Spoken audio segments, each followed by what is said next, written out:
എല്ലാവർക്കും കർത്താവായ യേശുക്രിസ്തുവിൻ്റെ നാമത്തിൽ സ്നേഹവന്ദനം.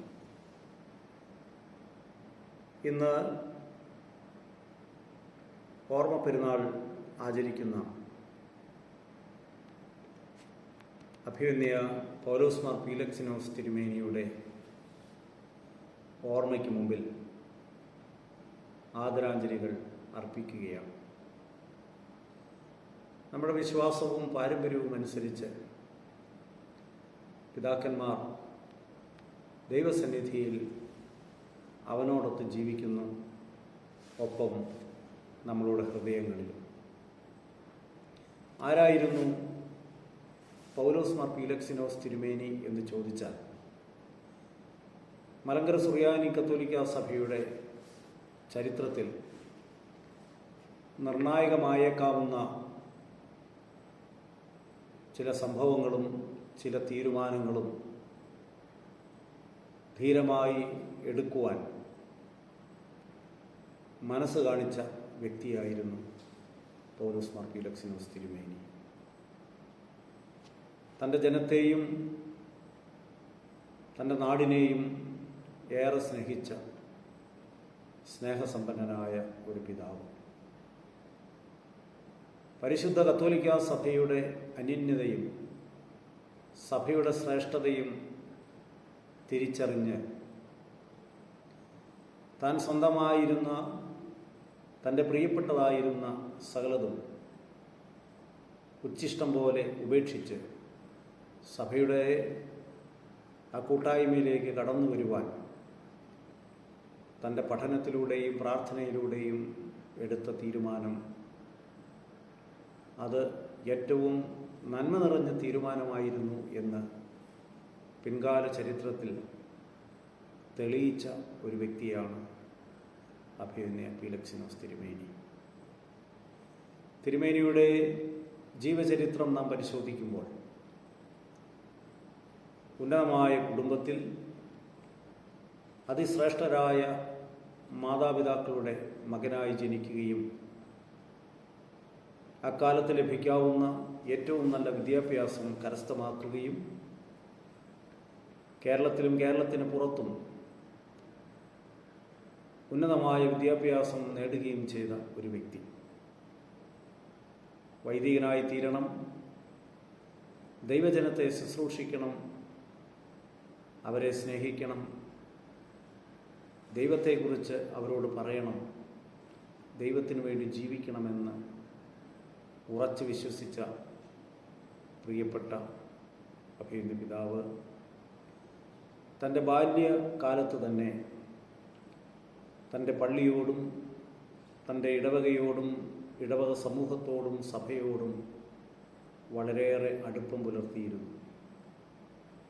വളരെ ചെറുപ്പത്തിൽ തന്നെ നിരാലംബരോടും പാവപ്പെട്ടവരോടും അഗതികളോടും സ്നേഹത്തോടെയും ആർദ്രതയോടെയും പെരുമാറിയിരുന്നു എന്ന് പ്രായമായവർ ഇന്നും ഓർക്കുന്നുണ്ട്. ആ അഭിവന്യ പിതാവ് തൻ്റെ ജീവിതത്തിൻ്റെ എല്ലാ നിമിഷങ്ങളിലും പാവപ്പെട്ടവരെ മറന്നിരുന്നില്ല. 1952 വൈദിക പട്ടം സ്വീകരിച്ചു. തുടർന്ന് 1969 മെത്രാൻ സ്ഥാനത്തേക്ക് അദ്ദേഹം നിയോഗിക്കപ്പെട്ടു.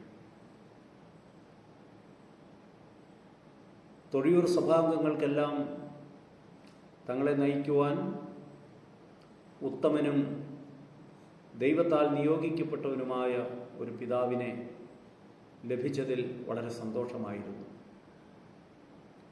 പക്ഷേ അഭിവന്യ പീലക്സിനോസ് പിതാവ് സഭയെക്കുറിച്ചും സഭയുടെ പാരമ്പര്യത്തെക്കുറിച്ചും അതിൻ്റെ ദൈവശാസ്ത്രത്തെക്കുറിച്ചും അതിൻ്റെ ചരിത്രത്തെക്കുറിച്ചും എപ്പോഴും പഠിക്കുവാനും മനസ്സിലാക്കാനും പരിശ്രമിച്ചിരുന്നു. അതിൻ്റെ ഭാഗമായി കർത്താവിൻ്റെ ഭൗതിക ശരീരം അത് പരിശുദ്ധ കത്തോലിക്ക സഭ മാത്രമാണെന്ന് തിരിച്ചറിഞ്ഞ് അതിൻ്റെ പാരമ്പര്യവും അതിൻ്റെ ദൈവശാസ്ത്രവും അതിൻ്റെ വിശ്വാസ പ്രമാണവും എല്ലാം കറയില്ലാത്തതും നിർമ്മലവും ലോകാവസാനത്തോളം നിലനിൽക്കുന്നതുമാണ് എന്ന് തിരിച്ചറിഞ്ഞുകൊണ്ട് കത്തോലിക്കാ സഭയുമായി പുനരേക്കപ്പെടുവാൻ തീരുമാനിച്ചു. സഭയുടെ പരമാധ്യക്ഷനായിരുന്നു അദ്ദേഹം പുനരേക്കപ്പെടുവാനായി ആഗ്രഹിച്ചപ്പോൾ തൊഴിയൂർ സഭ മുഴുവനായി കത്തോലിക്കാ സഭയുടെ കൂട്ടായ്മയിലേക്ക് കടന്നു വരണം എന്നുള്ള ചിന്തയോടെ താൻ ഇപ്രകാരം ഒരു തീരുമാനമെടുക്കുന്നുവെന്നും ആ തീരുമാനത്തിലേക്ക് സഭയിലെ എല്ലാ വൈദികരും ശമ്മാശന്മാരും വിശ്വാസി സമൂഹവും കടന്നു വരണം എന്ന് അദ്ദേഹം ആത്മാർത്ഥമായി ആഗ്രഹിക്കുകയും അതിന് പല വിധത്തിൽ ആളുകളെ സഭയെക്കുറിച്ചും സഭയുടെ നന്മയെക്കുറിച്ചും പഠിപ്പിക്കുകയും പുനരേക്കപ്പെടേണ്ടതിൻ്റെ ആവശ്യകത എന്താണ് എന്ന് മനസ്സിലാക്കി കൊടുക്കുവാൻ അദ്ദേഹം പരിശ്രമിക്കുകയും ചെയ്തു. എന്നാൽ അദ്ദേഹത്തിൻ്റെ ആഹ്വാനം തൊഴിയൂർ സഭാംഗങ്ങൾ പൂർണ്ണമായി ഉൾക്കൊണ്ടില്ല. എന്നാലും താൻ മുന്നോട്ട് വെച്ച കാൽ പിന്നോട്ട് വയ്ക്കുവാനായിട്ട് അദ്ദേഹം ആഗ്രഹിച്ചില്ല. അങ്ങനെ 1977 ഒക്ടോബർ മാസം 11-ാം തീയതി അദ്ദേഹം പരിശുദ്ധ കത്തോലിക്കാ സഭയിലേക്ക് പുനരേക്കപ്പെട്ടു. തുടർന്ന് അദ്ദേഹത്തിൻ്റെ ജീവിതം സംഭവബഹുലമായിരുന്നു എന്ന് തന്നെ നമുക്ക് പറയാം.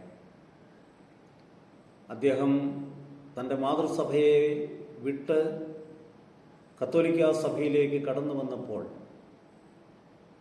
സഭയുടെ ശത്രുക്കൾ വെറുതെ ഇരുന്നില്ല എന്നും ചരിത്രം സാക്ഷിക്കുന്നുണ്ട്.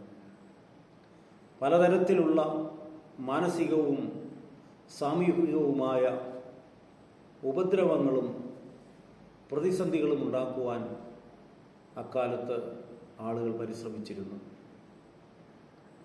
സഭയുടെ സമ്പത്തും മറ്റും മൊത്തമായി എടുത്തുകൊണ്ടുപോയി എന്നുള്ള രീതിയിൽ പല ആരോപണങ്ങളും അദ്ദേഹത്തിൻ്റെ മേൽ ചാർത്താൻ ശ്രമിച്ചു എന്നുള്ളതും ചരിത്ര സത്യമാണ്. എന്നാൽ തൊഴിയൂർ സഭയിൽ നിന്ന് ഒരു ചില്ലിക്കാശ് പോലും അദ്ദേഹം എടുത്തില്ല എന്നും അദ്ദേഹം അതിനാഗ്രഹിച്ചില്ല എന്നും പിൻകാല ചരിത്രം തെളിയിച്ചു എന്നുള്ളതും ഇവിടെ പ്രസ്താവിക്കുവാനായിട്ട് ആഗ്രഹിക്കുകയാണ്. സ്നേഹമുള്ളവരെ, മലങ്കര സുറിയാനി കത്തോലിക്കാ സഭയെ സംബന്ധിച്ച് പീലക്സിനോസ് തിരുമേനി പ്രകാശമുള്ള വിളക്കായിരുന്നു. പീഠത്തിന്മേൽ വയ്ക്കപ്പെട്ട വിളക്ക് അനേകർക്ക് സ്നേഹത്തിൻ്റെയും സ്വാതന്ത്ര്യത്തിൻ്റെയും നന്മയുടെയും സ്നേഹ സന്ദേശം നൽകുവാനും അനേകരെ തൻ്റെ മാറോട് അണയ്ക്കുവാനും വിശ്വാസത്തിൽ ഉറപ്പിച്ചു നിർത്തുവാനും അദ്ദേഹത്തിന് സാധിച്ചു.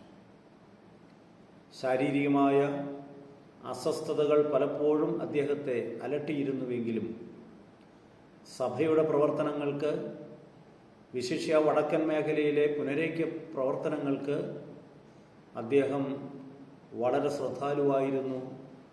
വളരെ ക്രിയാത്മകമായ പ്രവർത്തനങ്ങൾ കാഴ്ചവെക്കുവാൻ അദ്ദേഹത്തിന് സാധിച്ചിട്ടുണ്ട്.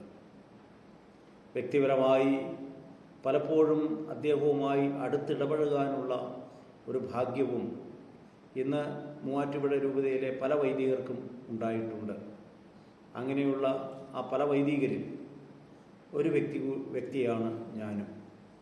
ഞങ്ങൾ മൈനസ് പഠിക്കുന്ന സമയത്ത് അദ്ദേഹം തിരുവല്ല അരമനയിൽ വരുമ്പോഴും പുഷ്പഗിരി ആശുപത്രിയിൽ വരുമ്പോഴും സെമിനാരിക്കാരായിട്ടുള്ള ഞങ്ങളെ സ്വീകരിക്കുവാനും ഞങ്ങളെ ഉപദേശിക്കുവാനും വിവിധങ്ങളായ കാര്യങ്ങളെക്കുറിച്ച് ഞങ്ങളെ പഠിപ്പിക്കുവാനും അദ്ദേഹത്തിന് സാധിച്ചിരുന്നു. പ്രിയപ്പെട്ടവരെ, പൗലോസ് മാർ പീലക്സിനോസ് തിരുമേനി ഇന്നും ഒരുപാട് മനുഷ്യരുടെ ഹൃദയത്തിൽ ജീവിക്കുന്നുണ്ട്. ശക്തമായ ദൈവസാന്നിധ്യത്തിൻ്റെ അടയാളമായി ഉറച്ച കാൽവയ്പ്പുകളുടെ ഉദാത്തമായ മാതൃകയായി പീലക്സിനോസ് തിരുമേനി ഇന്നും അനേകരുടെ ഹൃദയങ്ങളിൽ ജീവിക്കുന്നുണ്ട്. ചായൽ രൂപതയുടെ സ്ഥാനിക മെത്രാനായി തിരുവനന്തപുരം അതിരൂപതയുടെ ഉന്നതമായ സ്ഥാനങ്ങളിൽ വിരാജിക്കുവാൻ അദ്ദേഹത്തിന് സാധിച്ചു. അദ്ദേഹത്തിൻ്റെ ഊർജ്ജസ്വലമായ പ്രവർത്തനങ്ങളും പ്രാർത്ഥനയും അദ്ദേഹത്തെ കൂടുതൽ ജനങ്ങളുടെ ഇടയിലും ദൈവസന്നിധിയിലും വിലയുള്ളവനാക്കി മാറ്റുകയുണ്ടായി. 1998 നവംബർ മാസം 3-ാം തീയതി കർത്താവിൻ്റെ സന്നിധിയിലേക്ക് നിത്യസമ്മാനത്തിനു വേണ്ടി അദ്ദേഹം കടന്നുപോയി. ഇന്നും ജ്വലിക്കുന്ന ഓർമ്മയായി അനേകം ആളുകൾ അദ്ദേഹത്തോട് ഞങ്ങൾക്ക് വേണ്ടി പ്രാർത്ഥിക്കണമെന്ന് അവരുടെ പ്രാർത്ഥനയിലൂടെ അപേക്ഷിക്കുന്നുണ്ട്. ഒരുപാട് മനുഷ്യർക്ക് ആശ്രയവും നന്മയും അദ്ദേഹത്തിൻ്റെ പ്രാർത്ഥന വഴിയായി ലഭിക്കുന്നുണ്ട്. മലങ്കര സുറിയാനി കത്തോലിക്കാ സഭയ്ക്ക്, വിശിഷ്യ മൂവാറ്റുപുഴ രൂപതയ്ക്ക് അതിൻ്റെ വടക്കൻ മേഖലകളിൽ അഭിനന്ദ പിതാവിൻ്റെ പ്രാർത്ഥനകളും പരിശ്രമങ്ങളും കൊണ്ട് ലഭിച്ച എല്ലാ നന്മകൾക്കും നന്ദി പറഞ്ഞുകൊണ്ട് അദ്ദേഹത്തിൻ്റെ പ്രാർത്ഥനകൾ നമുക്ക് കോട്ടയായി തീരട്ടെ എന്ന് ആശംസിച്ചുകൊണ്ട് ഞാൻ എൻ്റെ വാക്കുകൾ അവസാനിപ്പിക്കുന്നു. ദൈവം അനുഗ്രഹിക്കട്ടെ.